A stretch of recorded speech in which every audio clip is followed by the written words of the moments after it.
Hi guys, it's Sam here from Egg Seeds, and you join me today to make a homemade wormery. We're going to turn this plastic bottle into a wormery like this, with a liftable lid.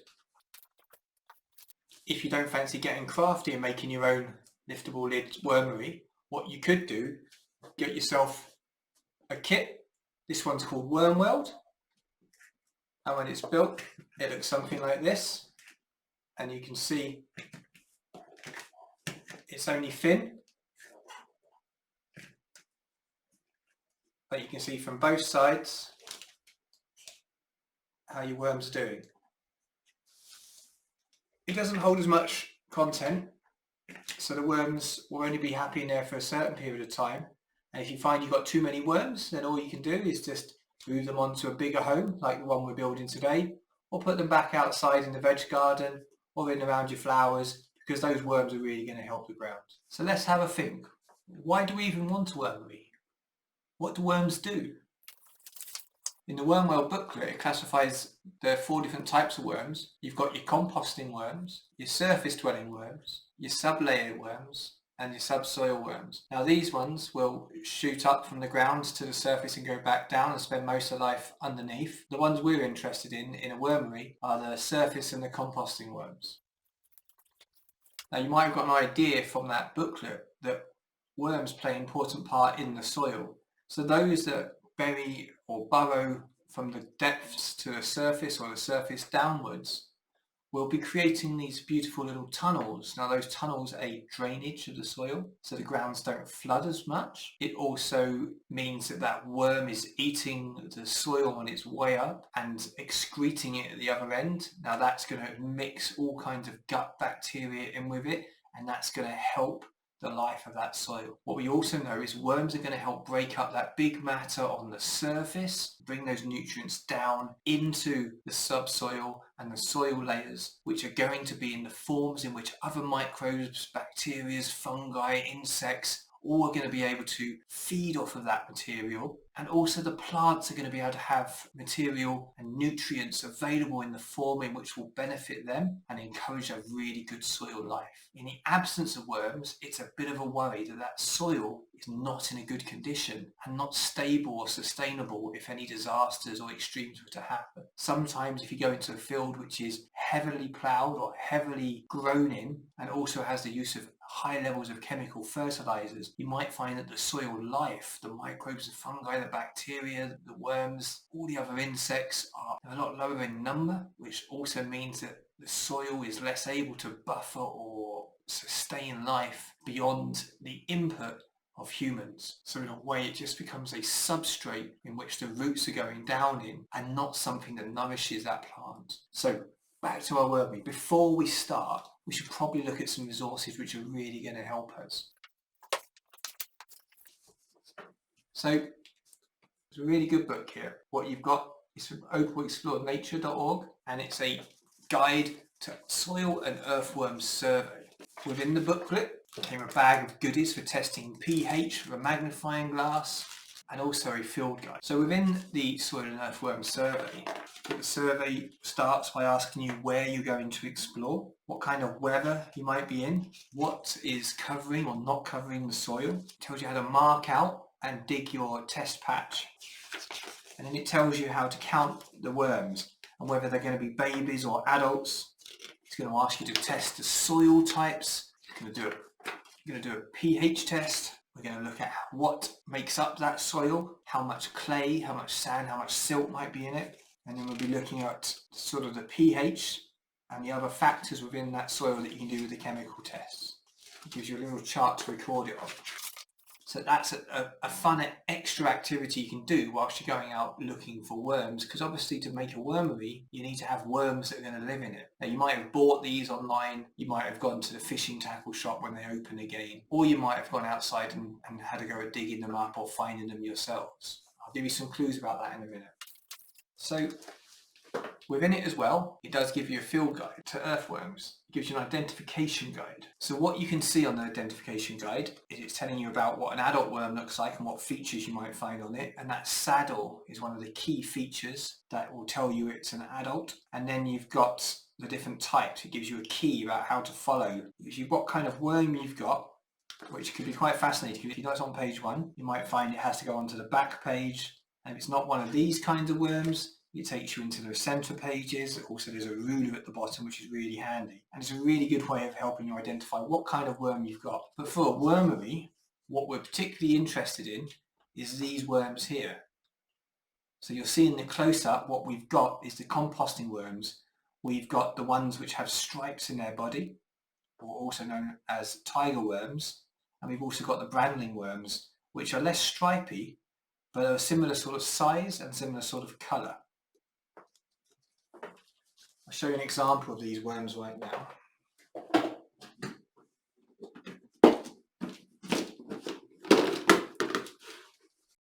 So here I've got 3 worms from my wormery. So we've got a saddle, we've got a worm that's about 8 to 10 centimetres long there. You can see the banding, the stripes. And these were found in the top layer just underneath fresh material that I put in the wormery. And so they were going to break it down, and that's where they basically live. They go a bit lower back into their substrate where you find the younglings are. So all the juvenile worms are in the lower layers.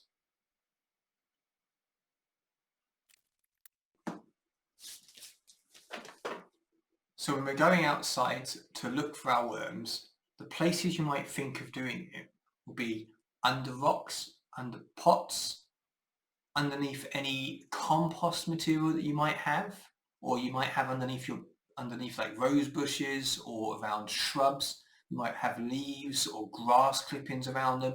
If you just move them apart, what you'll find is you might have these composting worms in the top bit there, just either in the grass clippings, under the leaves, or just in the surface of it. It's a good place to find these composting worms.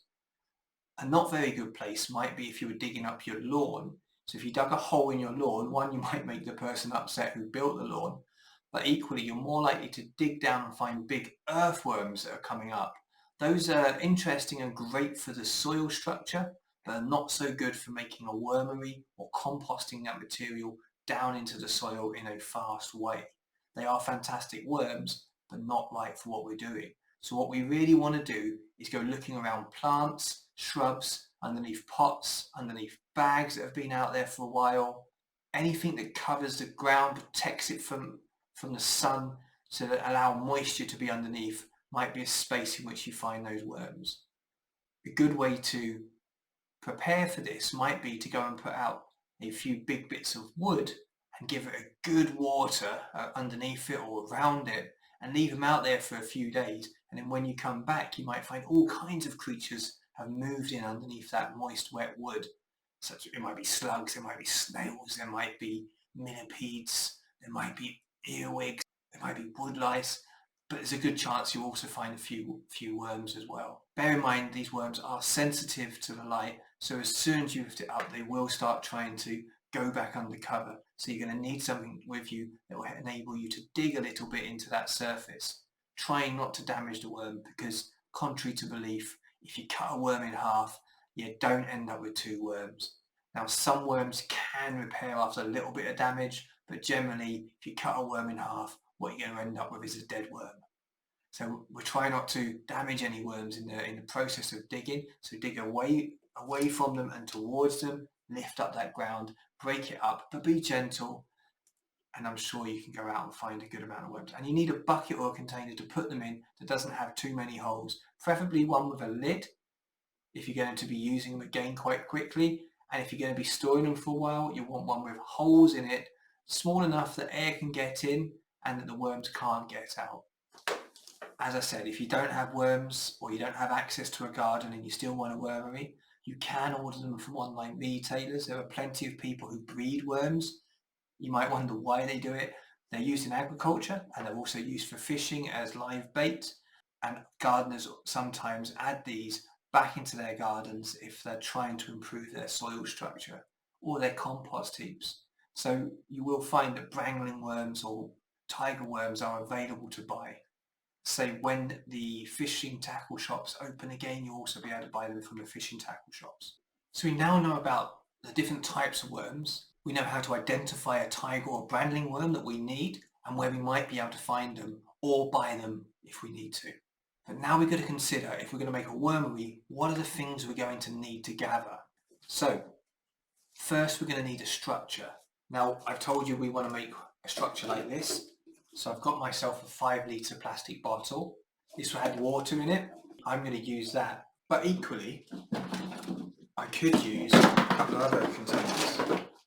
So I could use an old juice container.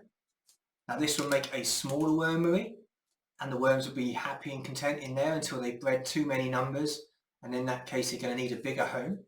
The benefit of this one is the label. You can unpeel it and it allows you to be able to see inside, and then you'll be able to stick the label back down. Why is that good? That's because worms don't like the light, and this will enable you to have a place that the worms can get out of the light. But if you unpeel it, you might be able to see the worms and doing their activity underneath. Again, it's got a neck, so we can cut it there, we can lift it open, and we can let the worms go in. It's got a sealed bottom, which isn't a great thing. So what we'd have to do is put holes in it so it allows the water to drain out, because we don't want to flood the soil, we don't want it to go smelly. Equally, you don't want to kill the worms. So what we could do to do that is either put holes in the bottom or drainage material like here. And what that will do is keep the bedding in which we have the baby worms and the adult worms in there away from getting flooded. So we could use a bottle, and we'd also have to either put holes in the top or we'd have to cut a hole here to make sure it's flapping. This is how I used to start off with my wormeries. This is an old fruit container. This one may have had tomatoes in it. Let's move this one out of the way.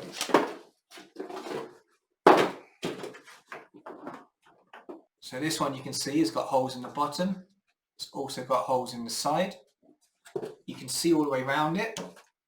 It's got a large surface area. So although you can fit the worms in here for a period of time, you'd have to get the bedding material in there. You might be able to get a bit of compost on top. You get a bit of fresh food waste on there.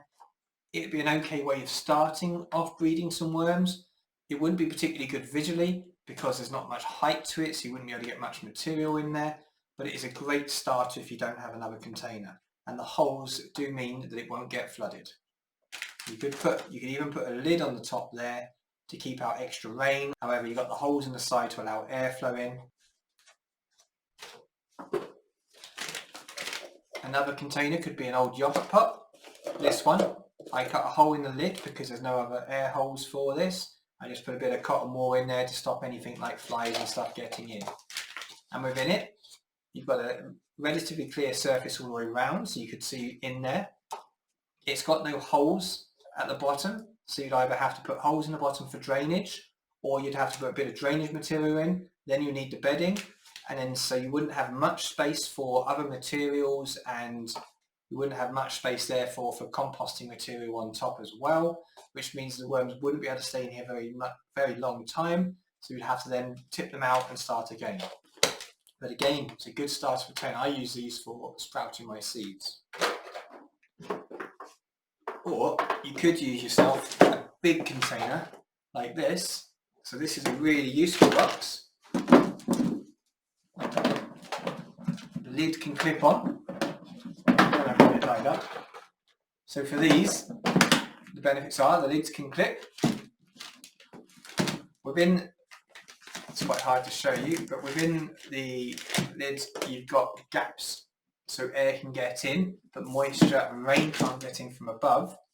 It's got no holes in the bottom. You'd have to put some drainage material in the bottom or drill some holes.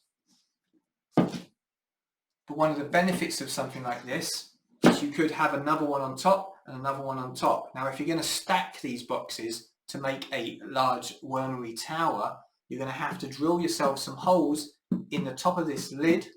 So as the materials build up inside, then what you've got is an access port for the big worms to come up into the next layer and start moving into the next material, which also would then mean you've got holes in this. You have to have holes in the bottom of the one that goes on top, and obviously these are going to need to line up. So what you'd have to do is put the box on top, sat on it, You'd have to drill down through the bottom and through the lid. But that would enable you to make a good wormery tower. Now that's quite a large amount and it'll be okay. However, it's so large you're probably not going to see such worm activity on the outside. They'll probably be more, they'll be able to hide away more from the sun in the middle, so you're less likely to see them. So that's a quick rundown of containers you could use. Equally, you could use, you don't have to upcycle or recycle, you could just use a kitchen jug. This is full of water right now, it's not as part of the demonstration, but I'm just saying you could use any container that you've got lying around your house that can hold compost and materials. But bear in mind, if it's something you're going to reuse afterwards, you don't want to go drilling holes in a jug. That doesn't make it particularly useful. So you're going to end up having to use a drainage material at the bottom. And I wouldn't go using any metalware or pots and pans unless they are finished with being used in the kitchen, just because you're going to hold some wet, moist soil in them for a period of time, in which case you might find for some of them it might cause a bit of damage or rusting to happen. Whatever container you're going to use, I'd make sure you do get permission off the person who owns it first. So now we've got the container sorted out, we know we're going to do this. Before we start actually building it, there's a few other things we need to consider. The first things first, if you've got a sealed bottom container, is you need a drainage material. So like this one here, we used gravel, or anything that just holds up the material off the ground just in case it floods, to give a chance for those worms to get away. Then you're going to need their bedding material. That's quite an important layer, this bedding material. So in an ideal world, this bedding material would be made up of something that's already been harvested from a wormery. So it might have worm casts, it might just be a good compost material that the worms are already living in. But if you haven't got that, a good material to be using could be paper shreddings. So I've got a load of newspaper here. I could be just ripping it up and breaking it up like that, ripping it up into small pieces. Doesn't have to be perfect. I've just got a couple of layers here, just shredding it up. This just means that the worms have access to moisture, because this material will hold a bit of moisture, but again, it's not going to flood them. So I've got a big pile of shredded paper there. I could use paper out the paper shredder. What you've got to bear in mind is anything like magazines, which have professional inks in them, high amounts of professional inks as well. You've got to bear in mind that some inks can be harmful to bugs, including worms, as well as aquatic life. So you do want to just consider big glossy magazines. One, aren't going to be particularly good long term and might bring chemicals to those worms that is going to be harmful to them. So I would just stick with newspaper or other paper that you shredded up when you're recycling. Those old envelopes, shred them up, get them in there. So shredded paper is useful, but what I'd need to do is add some water to it, or I could use something like this. So here we've got a dried material that comes in a bag. It might come in a big block. This is coconut fibre or koi fibre. In another video I've used coconut fibre or coconut flour pellets or bags. They're called Jiffy 7 bags. I use them for growing. But actually I also have a bag of coconut fibre. You can either sometimes find this in the discount stores when they've got their growing season stuff on, or you might find it in a hydroponic store or a garden centre. You can either buy it in blocks or you can buy it in a bag. So this is coconut fibre. It can be used in the garden for starting off seedlings or for adding to your compost to hold extra moisture. So what I will be using it for is adding it with my newspaper here, because what's going to happen when I add moisture to this is it's going to expand, but it's also going to hold on to that moisture. So with the newspaper and this, I'm going to have a bedding material which is not going to be soaking wet, but will hold moisture longer for around those worms, and they're going to enjoy that. Then I'm going to add in some wormery material as well, which is the thick, black, dark sort of compost material that the worms have made mostly made up of worm poo, to be honest, and it's fantastic and rich in bacteria, which is why I want to add it in. So it helps the guts of those worms and helps them digestion. And also it has other microbes and things which have a good beneficial relationship with the worms in them. And that will help spread it around and encourage more worms to have a healthy life within my substrate. So I'm just going to add my newspaper in here. Just going to quickly grab that jug of water you saw earlier. All I'm looking for here is just to add some moisture to this material. I don't want it absolutely flooded and flowing like it is at the moment, but what I'll be doing here is I can just add a little bit of compost just to dry it up a bit, or I could just add some more newspaper in.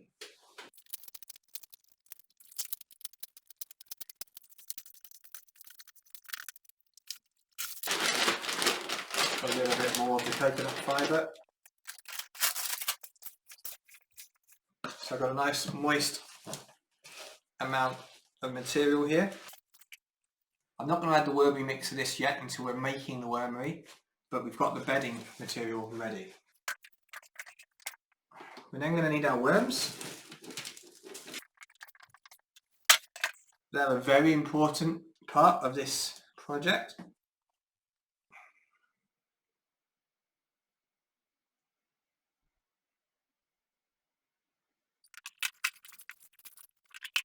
So we've got our drainage material, we've got our bedding, we've got our worms, and then we've got to consider what those worms might find in a normal soil and therefore need in their diet to have a healthy life.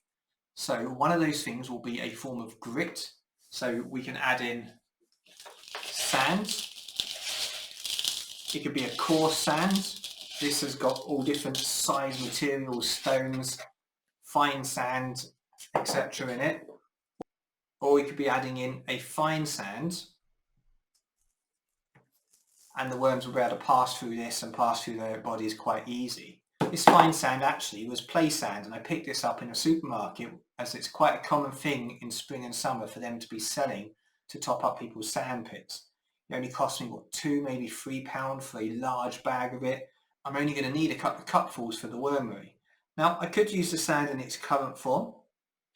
You know, it's got a sort of a yellowish white colour to it. Or I could make it a bit more interesting, like you can see in this wormery, where I've used different coloured sands. Now I could make my own coloured sands at home, and that's exactly what I've done. So on the screen next to me, what you'll see is I've got a video that will show you roughly how I did this. So I've got a yellow sand here, I've got an orange sand here, I've got a purple or violet one, I've got another one that looks very yellow, probably wasn't yellow, it might have been green. I've got a blue sand,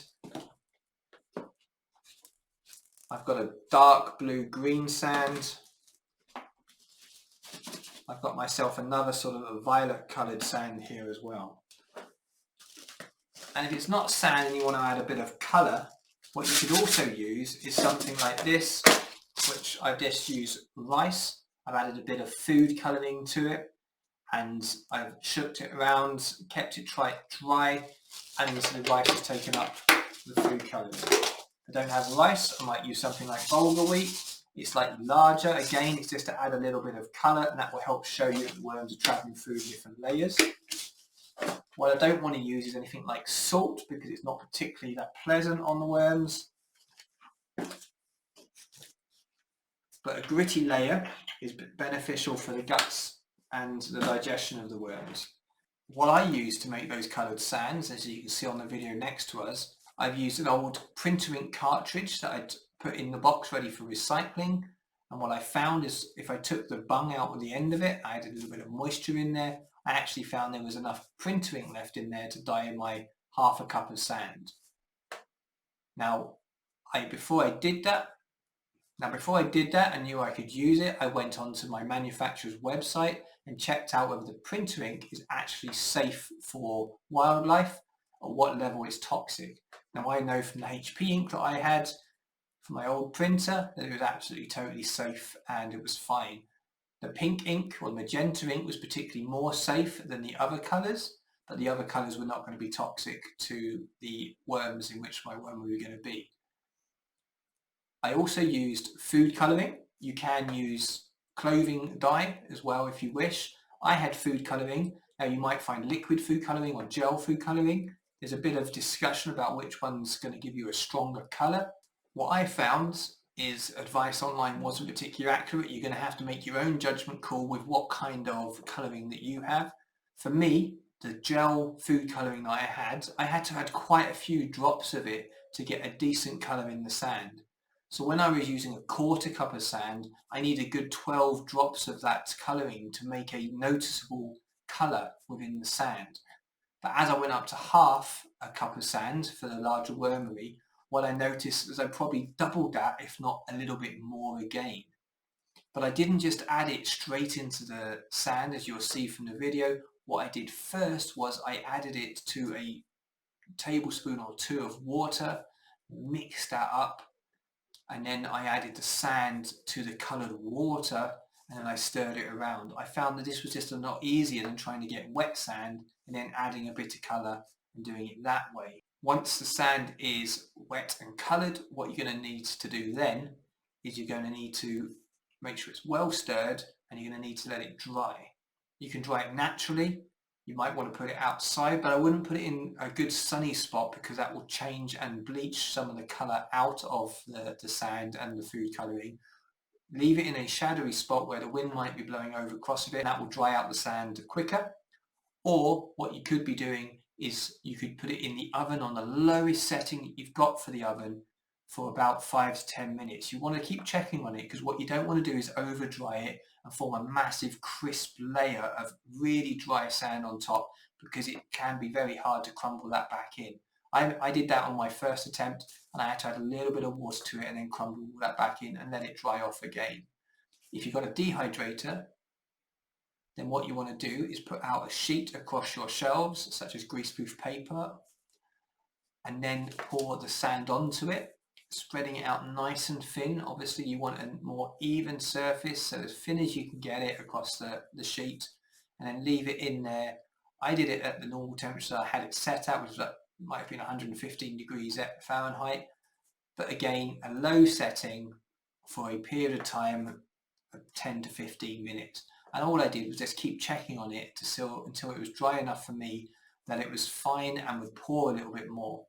For the second set of dyes that I've done for half a cup of sand, I actually just left it open to the air in the kitchen, and it's dry enough for the purpose that I need it for. I didn't do any particular fancy drying on this. Once it's dry, obviously, I then put the lid on, and I've just kept it to the side for storing. Try not to store it in the sunlight again, it will bleach it. And what you notice is the colour's a bit different once it's dry. So if it's not quite the colour that you want, add a little bit more of the food colouring in and keep going until you've got the colour that you desire. What this will enable us to do is create those beautiful lines in the wormery that will enable us to, one, see the worms as they travel up and down and see how they mix the soils between the layers, but it will also enable that a bit of grip for the guts of the worm. So we've got our drainage material, we've got our bedding, we've got our worms and our worm compost, we've got our grit layers. What we need in between the grit layers is either some garden soil or some compost out of a bag. You just want to crumble it up a little bit. Now this will have moisture retaining components in it. Most likely it's going to be coconut fibre, or it's going to be a woody green waste product. But what we've got here is enough compost to fill the container, so we'll put that back down. What we're also then going to need is, on our top layer, we're going to think of the worm food, our fresh stuff that we want to compost.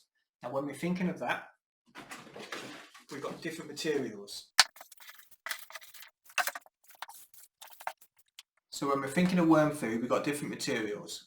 We've got maybe a vegetable that we might have got in the food waste. We might have the old broccoli stem. We might have some fresh leaves from outside.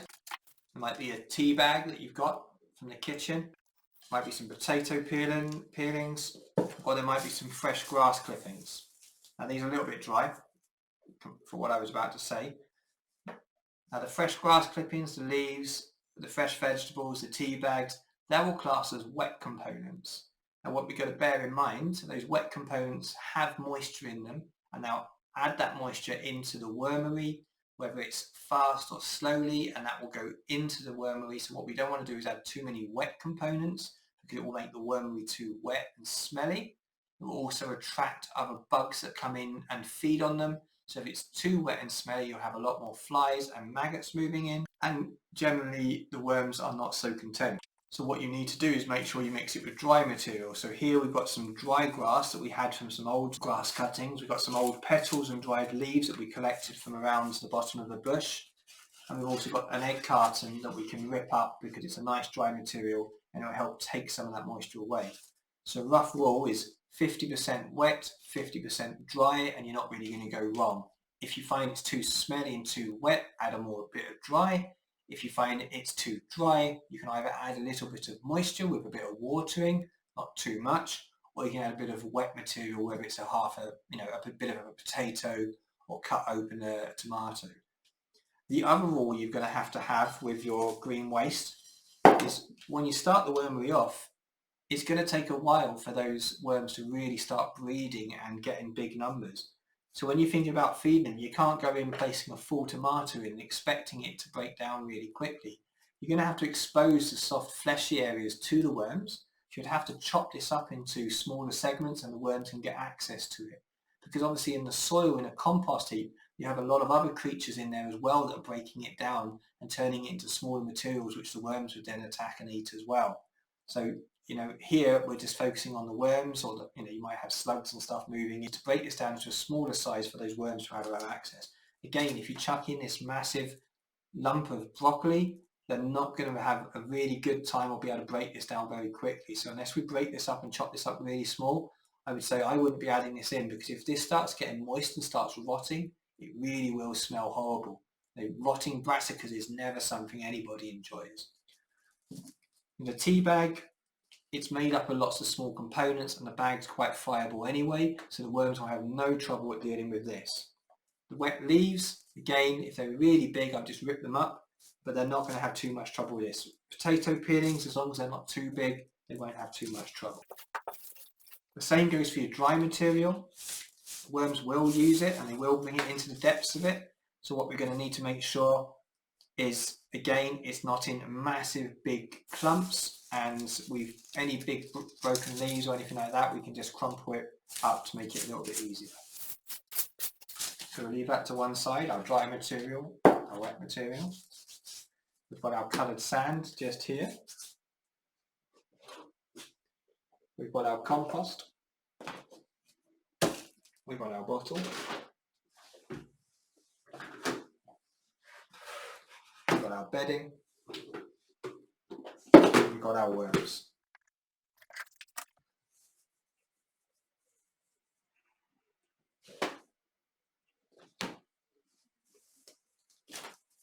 What we've done is put down the scissors somewhere. There they are.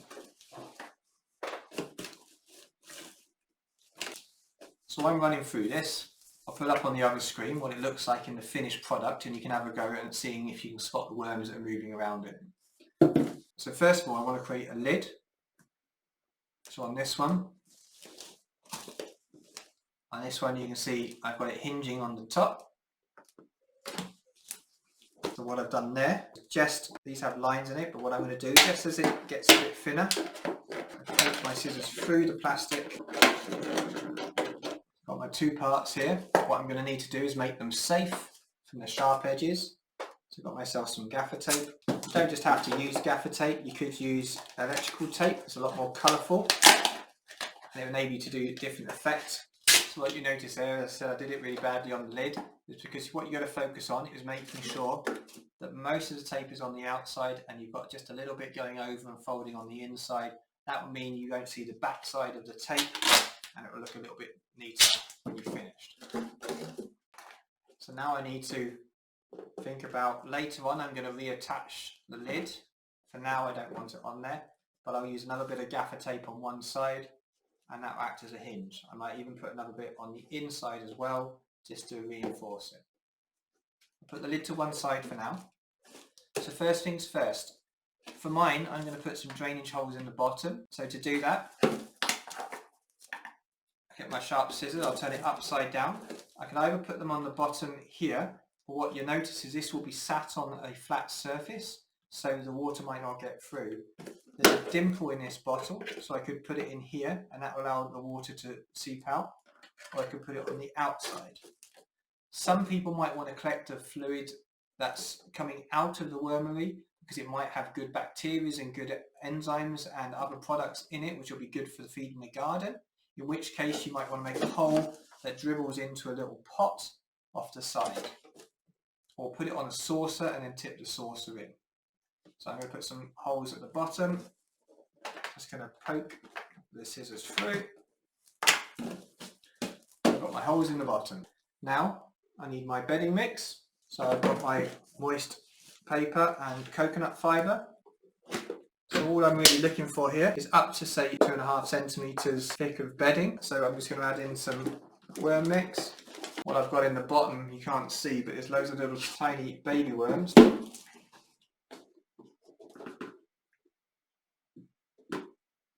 I might add a little bit of compost just on top, just to give a quick separation. Just use it to flatten it out. Every time I add compost or dry material like compost, I just want to wet it a little bit. Now I know there's a lot of moisture in the bottom, so that will absorb up, but I might just want to get a little water can and tip a little bit of water on there, or drip a few drips in. So I've got my bedding, I've got my worms in there. Next I want to add a bit of colour, so I want to add my grit layer. So here I've got a blue sand.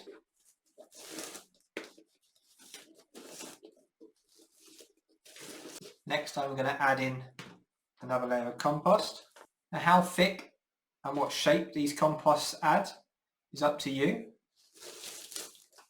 So I could decide to heap up the compost on one side and then say add in some more sand. I'm going to use some yellow here. I might add in a little bit more compost to the other side.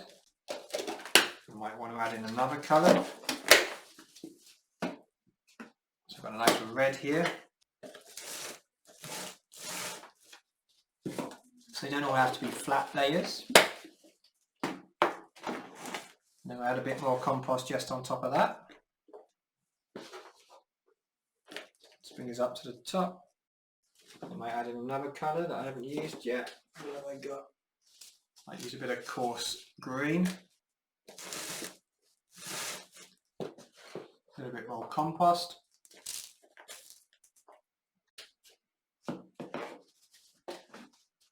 So that's some yellow. So it's hot.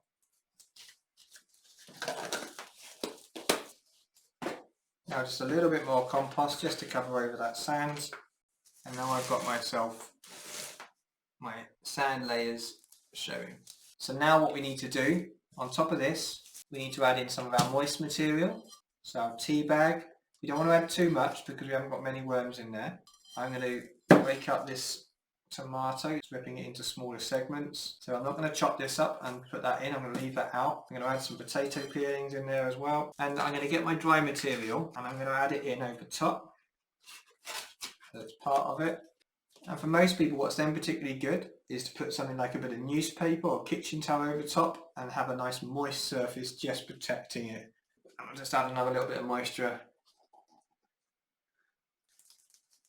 And I'm going to put a bit of tape on it to make a hinge. I just want to dry that edge where I'm going to do that on. I want to bring myself the lid back over.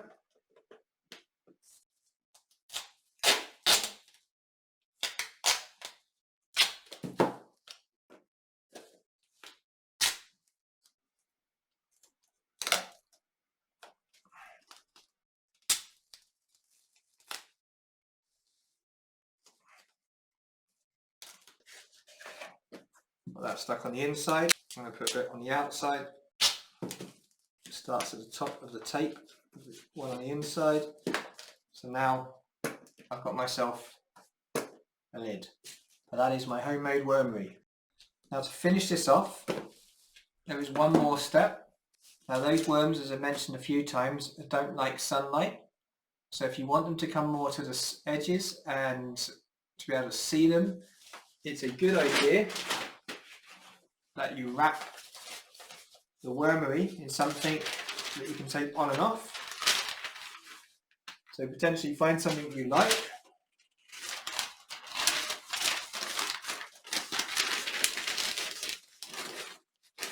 Create yourself a quick sleeve, get yourself some tape, tape it just a few times just so it holds, and you can slide on and off. So this would encourage then the worms to be around the edge, and the bigger worms will be more visible when you take the cover off to see how they're doing. So now all I need to go and do is go and put this somewhere that I don't forget about it.